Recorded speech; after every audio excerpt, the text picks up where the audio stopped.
Siapa? Dinda, Pak. Oh, Dinda, silakan masuk.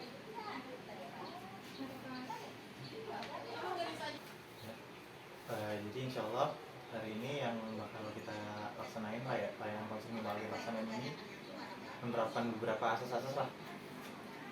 Sebelumnya, Nadine tahu nggak apa aja asas yang bakal digunain di penilaian konsum ini? Karena kan dari Nadine sendiri kan istilahnya diikut organisasi ya yang mungkin berkaitan dengan BK, mungkin pernah belajar, mungkin pernah dengar. Mungkin asas-asas yang saya tahu itu ada asas kerahasiaan, sudah pasti ya Pak. Terus itu asas kesukarelaan. Iya. Terus itu asas keterbukaan. Kurang lebih seperti itu sih. Ya, betul banget tadi yang Anda bilang bahwasanya setiap yang konsum itu pasti kan menerapkan asas-asas itu ya. Jadi yang pertama tadi dijelaskan asas kerahasiaan. Jadi semua omongan, semua perbuatan yang kita lakukan di sini itu Bapak jamin insya Allah nggak bakal keluar kemana-mana. Jadi semua informasi yang Nadine ceritain di sini, semua semua hal yang mungkin Nadine lakuin, misal apa, nangis atau segala macamnya, itu bakal Bapak keep sendiri. Jadi kalau boleh bilang bahwasanya yang tahu tuh cuma Bapak, Nadine, mungkin Allah yang tahu. Jadi adanya asas kerahasiaan ini buat apa sih? Buat ngejaga kerahasiaan Dinda sendiri. Jadi Bapak janji bahwasanya semua hal yang kita omongin di sini, semua hal yang kita lakuin di sini itu nggak bakal kita ke orang-orang lain. Kalaupun misal emang nanti diperlukan buat informasi ini keluar tidak rahasia, jadi nggak rahasia, yaitu mungkin ada kasus seperti yang mungkin butuh penanganan atau tindak lanjut, atau mungkin juga ada semacam kayak penelitian, itu pun Bapak bakalan izin terlebih dahulu. Jadi minta konsennya dulu, apakah nanti Nadine bersukarela atau enggak, apakah rela buat informasinya ini diberikan ke pihak-pihak yang memang membutuhkan. Kalau misal dari Nadine juga nggak mungkin nggak ikhlas, nggak ridho, belum rela, juga nggak apa-apa. Karena itu kan ini informasinya dari Nadine, data juga dari Dinda, jadi berhak atas informasi ini. Bisa dipahamin ya. Terus dari itu asal keterbukaan. Jadi diharapkan Nadine ini mau terbuka. Bukan berarti Bapak bisa maksa bercerita, karena nyambung ke asal yang ketiga, itu asas sukarela. Jadi apapun yang Nadine ceritain hari ini, di detik ini, waktu saat ini, ketika proses layanan ini itu berdasar kemauan sendiri, tidak ada paksaan dari Bapak sendiri atau mungkin dari paksaan pihak luar seperti segala macamnya. Jadi murni karena keinginan dari sendiri, kurang lebih kayak gitu. Bisa dipahamin ya. Terus habis itu kita ke tujuan layanannya ya, kenapa akhirnya Bapak memutuskan buat milih pendekatan konseling realitas ini. Tujuan Bapak buat kenapa sih ngasih layanan ke Nadine ya bukan buat semata-mata kayak nyalahin atau ngebenerin, enggak. Karena seperti yang udah bilang, membantu Nadine. Jadi Bapak cuma jadi sebagai mediator, perantara, apakah Nadine bisa sadar atau enggak. Bukan berarti apa yang selama ini Nadine lakuin salah, tapi sama-sama kita cari solusinya bareng-bareng. Mungkin kalau misalnya jalan-jalan yang Nadine sekarang ngelakuin mungkin masih merasa berat, capek, dan macam, mungkin kita bisa nyari alternatifnya, solusinya. Jadi kita cari solusinya bareng-bareng. Kurang lebih gitu ya jadinya. Dan itu Bapak juga mau kasih tahu bahwasanya kalau misalnya nanti di obrolan ini ada yang mungkin kurang nyaman, atau mungkin takut bocor, atau mungkin Nadine belum bisa percaya ke Bapak, juga nggak masalah untuk nggak ngomong. Bisa Nadine juga bisa ngomong kayak, Pak, kayaknya kalau misalnya saya ditanya hal ini saya nggak nyaman deh, saya kurang nyaman. Terus kalau misalnya saya cerita kayak gini, kayaknya saya belum berani deh untuk saran. Mungkin nanti pertemuan selanjutnya segala macam, ketika Nadine memang udah merasa kayak oke, saya udah siap, oke, saya udah mau gitu, nggak apa-apa. Jadi bisa di ini ya. Iya. Lanjut ke ini selanjutnya, mungkin bisa diceritain dulu rincian masalahnya gimana. Jadi untuk secara rincinya itu kan awal mulanya tuh saya berusaha buat produktif gitu Pak. Ceritanya itu keinginan saya sendiri untuk bisa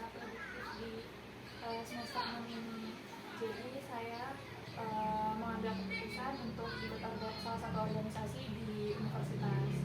Lalu saya tuh awal mulanya tuh saya merasa enjoy gitu sih Pak, kayak saya merasa ya datang ke kampus, lalu organisasi, pulang kerja. Abis itu pada awal mulanya tuh belum merasa keberatan dengan aktivitas ini sih Pak, sampai suatu waktu tuh kan semester ini tuh setiap semester pun kan sebenarnya punya tugas besarnya masing-masing kan Pak. Nah pada khususnya semester ini saya merasa tugas-tugasnya itu lebih besar dari ya yang pasti kita semua tahu juga kan Pak, kalau semester ini semester 6 itu kan ternyata juga tugasnya lebih sulit dari semester-semester sebelumnya gitu. Nah saya merasa saya tuh kewalahan gitu Pak sama tugas-tugas semester ini, jadi kadang-kadang tuh saya keteteran. Jadi setelah pulang kuliah saya tetap harus mengerjakan tugas terlebih dahulu, lalu saya lanjut ke organisasi, bertugas di sana sampai pukul 4 sore, lalu saya lanjut lagi ke tempat kerja yang dimana tuh kadang-kala tuh tugas saya tuh belum selesai Pak ya, jadi kan saya harus melanjutkan tugas saya itu di kerjaan di sela-sela waktu kosong saya biasanya. Nah kayak tuh saya baru sampai yang dibilang tadi menguras ya, mungkin emosi, pikiran, tenaga, bahkan sampai capek fisik, capek psikis, mau tidur juga istirahat juga nggak tenang. Nah dari 3 aktivitas ini yaitu kerja, terus mungkin organisasi, terus sama kuliah yang tadi Dinda bilang senang ini, Dinda tuh sebenarnya pernah mikir nggak kayak apakah semua yang Dinda lakuin sekarang itu udah sesuai keinginan, sesuai harapan, atau mungkin kayak udah sesuai sama keinginan saya tapi baru setengahnya doang kok Pak, ataukah mungkin kayak udah semuanya kok Pak, atau bahkan mungkin kayak belum, saya ya apa yang saya pengen masih jauh Pak dari apa yang saya lakuin sekarang. Kira-kira apa? Kalau menurut saya sendiri Pak, sembari saya teliti, menurut saya apa yang sudah saya lakukan ini sedikitnya sesuai sama harapan saya Pak. Cuman mungkin keinginan saya di kala itu tuh nggak tahu gitu kalau sebenarnya apa yang saya jalankan itu tetap ada manis pahitnya gitu ya Pak istilahnya. Nah jadi sebenarnya tuh saya pengen banget untuk kuliah sambil kerja Pak, karena saya tuh pengen kayak waktu saya kuliah tuh tetap ada pengalaman dari luar gitu Pak istilahnya. Nah cuman di fase saya menginginkan semua itu mungkin saya belum menyadari konsekuensi dari pilihan saya itu sih Pak, yang dimana saya pastinya juga akan mengalami banyak struggle di perkuliahan, struggle dengan tugas-tugas, struggle dengan ya mungkin dengan beberapa faktor luar yang nggak bisa saya kontrol, kurang lebihnya seperti itu sih Pak. Tapi secara keseluruhan untuk hal yang saya jalankan sebenarnya udah sesuai dengan apa yang saya harapkan dan inginkan gitu sih Pak. Berarti secara semua yang berjalan ini sedikit banyak udah sesuai lah sama keinginan apa yang dipengen gitu. Maksudnya nggak ada paksaan dari luar, atau mungkin kayak sesuatu yang mungkin ada sih Pak yang belum begini, mungkin gara-gara salah satu dua hal lain, mungkin faktor-faktor yang bisa disebutin tadi.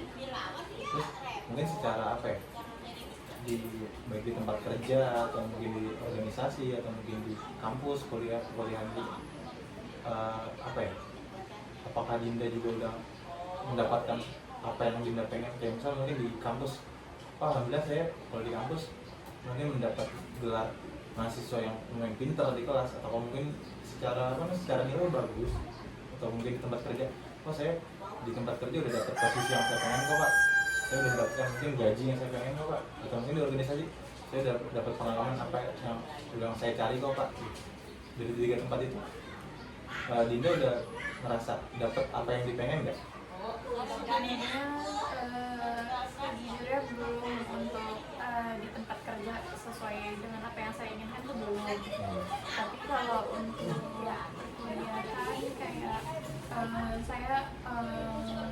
sedikitnya sudah sih Pak, karena sedikitnya saya merasa saya sudah memberikan yang terbaik untuk perkuliahan. Cuman mungkin setelah ini saya jadi lebih menyadari kalau ternyata di perkuliahan pun mungkin bukan sedikit kali ya Pak, saya tetap ada kekurangannya kayak seperti apa yang saya ceritakan. Saya juga kesulitan di beberapa mata pelajaran, mata kuliah. Jadi di situ mungkin jadi saya menyadari kalau oh iya ternyata masih ada kurang-kurang yang harus saya perbaiki untuk tetap bisa menjalankan kuliah dengan optimal gitu Pak, biar mendapatkan nilai yang lebih saya harapkan gitu. Tapi kalau boleh saya tanya spesifik di masalah kuliah, karena kan tadi Dinda juga sempat mention bahwa saya kalau untuk kuliah ini saya sesuatu hal yang saya senang kok Pak. Jadi saya ngejalaninnya juga enjoy, bukan ada mungkin ada aspek kewajibannya ada, tapi bukan seperti aspek yang kewajiban yang memberatkan. Jadi lebih kayak saya ngejalaninnya senang kok Pak, saya ngejalaninnya happy. Buat spesifik di kuliah ini secara maaf ya kalau saya ditanya ini, mungkin secara nilai apakah udah memuaskan atau untuk beberapa mata kuliah mungkin sudah memuaskan Pak, tapi juga ada beberapa mata kuliah yang mungkin kurang saya minati. Itu tuh punya nilai yang mungkin saya kurang puas, tapi kayak standarnya nilai untuk lulus aja gitu Pak. pada lolos lah Ya. buat ini.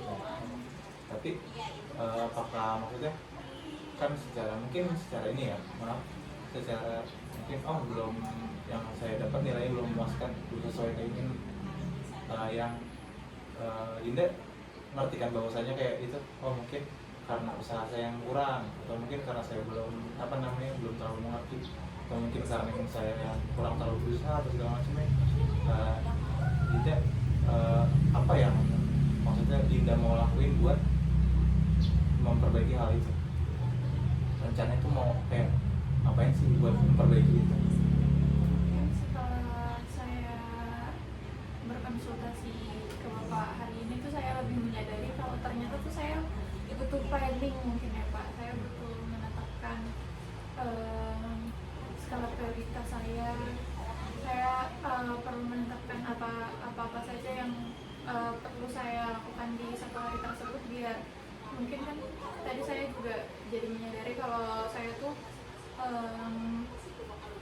kayak tetap kebawa kepikiran gitu misalkan mau tidur. Jadi saya menyadari kalau misalkan saya emang beneran mau menyelesaikan satu tugas itu, saya harus memberikan fokus gitu buat diri saya, buat nggak ke distract dengan rasa malas saya itu sendiri sih Pak. Jadi kayak saya benar-benar harus punya skala prioritas tentang kegiatan apa saja yang emang di dekat-dekat jam tersebut harus saya lakukan.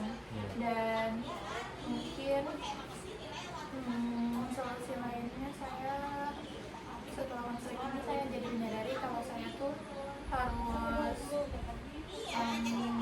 melakukan itu kayak Pak to-do list gitu kali ya. To-do list, yang dibilang kan tadi, kalau itu kan mungkin tadi ini apa yang dilakukan untuk nanti ke depannya, rencananya mau gimana. Saya juga mau tanya, kalau misalnya untuk yang hari ini dilakuin, kira-kira Nadinda kan nggak perlu ditanya bahwasanya semua yang Nadinda lakuin hari ini itu udah sepenuh hati, udah full, udah sepenuh hati, sekuat tenaga.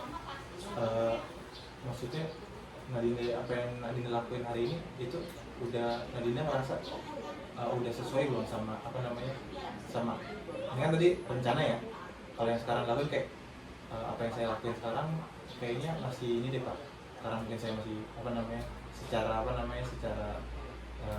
merangkai jadwal masih berantakan, atau mungkin saya masih belum bisa menentukan mana yang prioritas, mana yang wajib.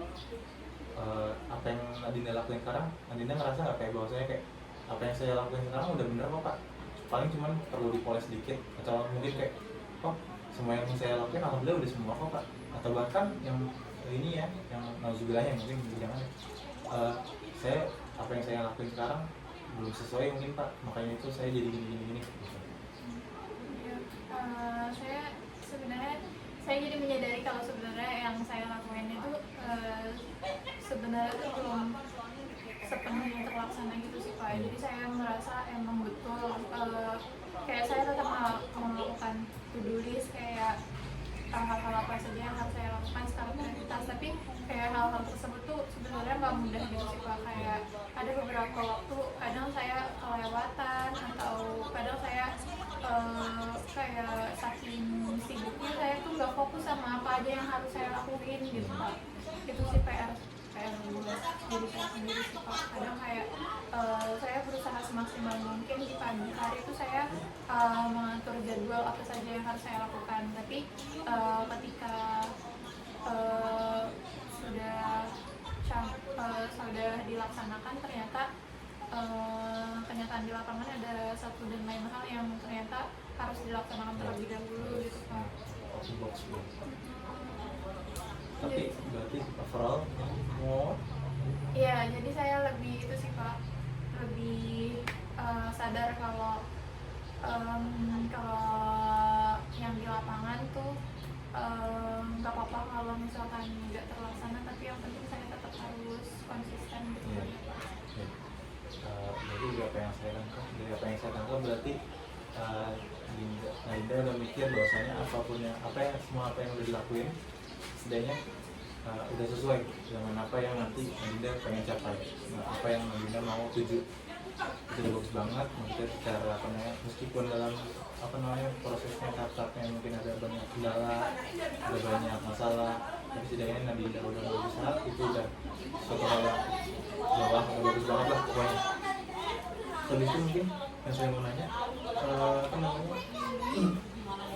menurut Nadinda apa yang selama ini Nadinda lakuin itu udah sesuai belum? Kalau misalnya kayak membandingin dari apa yang dilakuin sekarang sama yang diharapkan itu untuk mencapai tujuan nanti itu udah sesuai belum?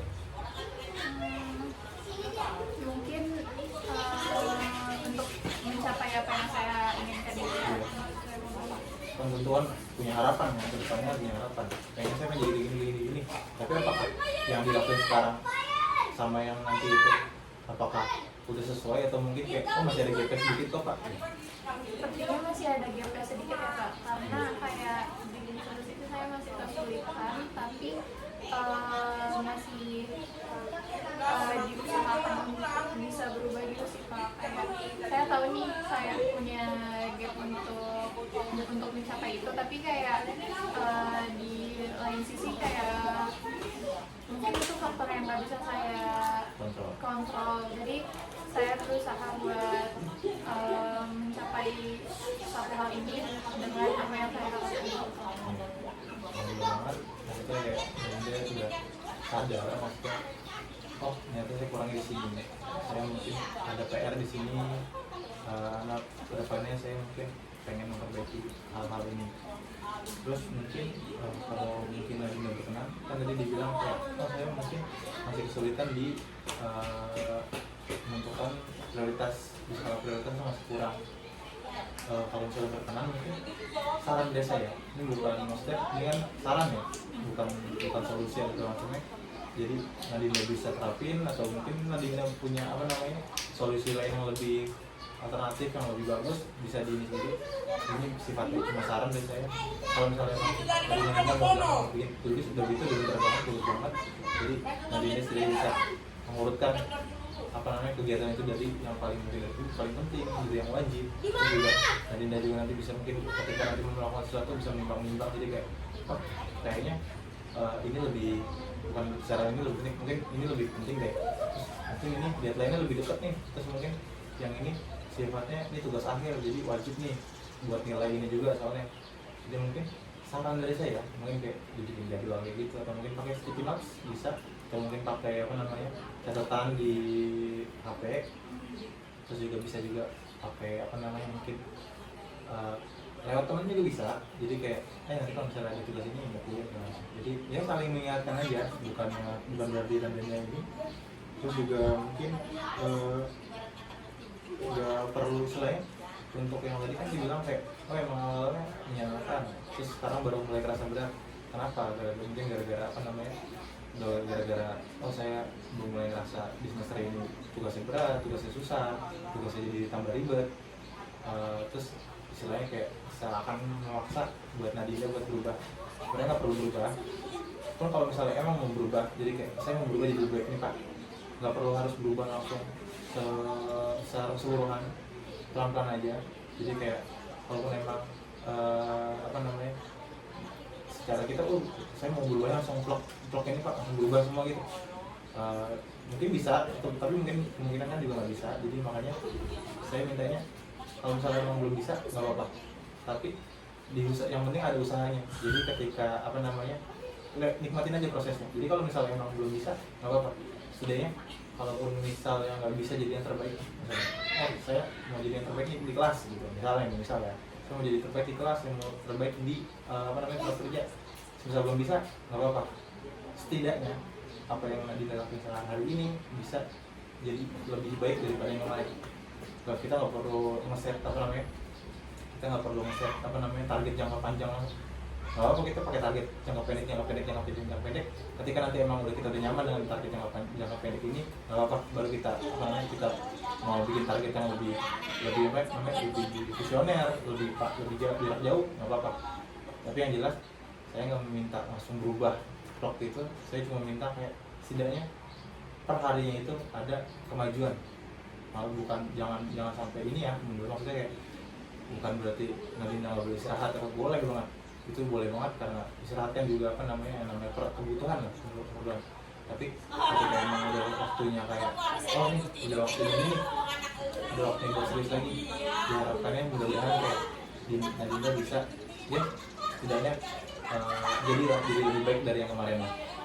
Terus mungkin kalau misalnya saya tanya dalam seminggu ini perubahan apa yang kira-kira Nadina tuh bisa, bukan janjikan nih, misalnya kayak oh kalau saya sih ngerasa saya yakin nih bisa, bahwasanya di minggu ini saya bisa ngelakuin perubahan seperti ini gitu. Kira-kira apa? Gak usah kayak sebulan atau seminggu aja dulu, atau mungkin kayaknya seminggu belum bisa Pak, besok aja deh, besok gitu.